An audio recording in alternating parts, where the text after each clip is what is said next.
अस्सलाम वालेकुम student, my name is Aqeel Ahmed. Allama Iqbal open university का course code number 1340 business accounting, course code number 1340 business accounting के हमारे lecture चल रहे हैं। यूनिट 5 हमारा चल रहा है, थ्योरेटिकल कॉन्सेप्ट चल रहा है। ऐसा ऐसा अब हम प्रैक्टिकल की तरफ जा रहे हैं। ये आज का लेक्चर थोड़ा और कुछ इंफॉर्मेशन नॉलेजेबल होगा। इसके बाद ये थ्योरी ख़त्म हो जाएगी, फिर हम इसकी सवालत की एंट्री एग्जाम्पल वगैरह पढ़ेंगे, सवाल कैसे आता है। हो सकता है इस चैप्टर से जो है नोट वगैरह की शक्ल में या किसी शक्ल में कोई पॉइंट पे आपके पास आ जाए, तो लिहाजा आप पूरी जो मैं लेक्चर दे रहा हूँ अच्छी तरह समझें और उसको आप आराम से डिस्कस कर सकते हैं। हमने लास्ट टाइम जो छोड़ा था पेड अप कैपिटल हमने समझा दिया था। उसके बाद 5.2.2 से छोड़ा था, हमने बोला यहाँ से स्टार्ट करेंगे।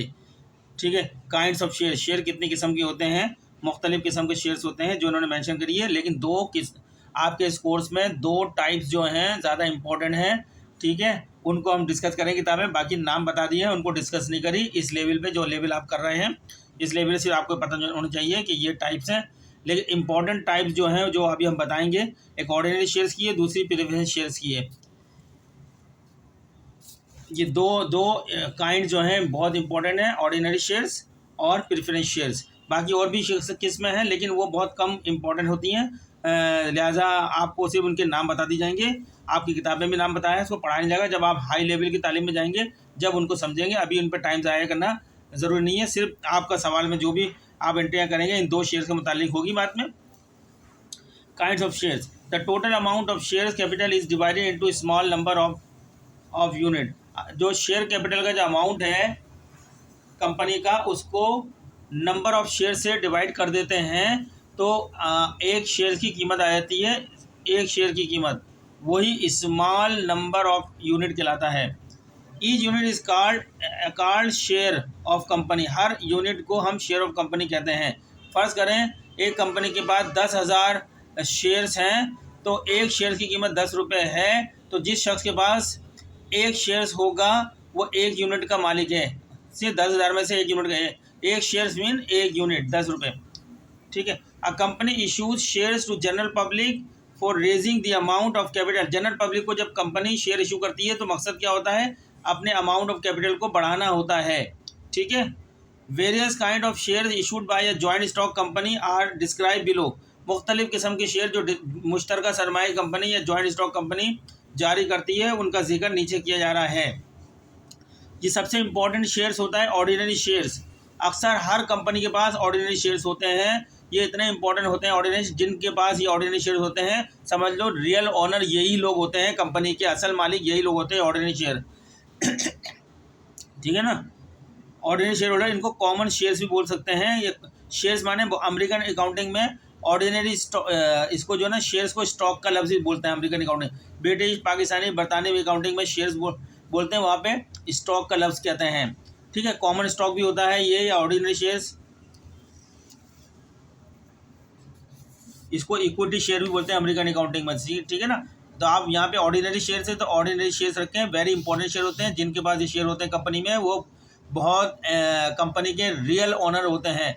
जिन लोगों के पास ऑर्डिनरी शेयर्स हैं, यही लोग कंपनी के जो है असल जो है मालिक होते हैं, और इन्हीं लोगों के वोटों से बोर्ड ऑफ डायरेक्टर बनता है। डायरेक्टर को जो वोट पड़ते हैं इन्हीं लोगों के शेयर से बनते हैं।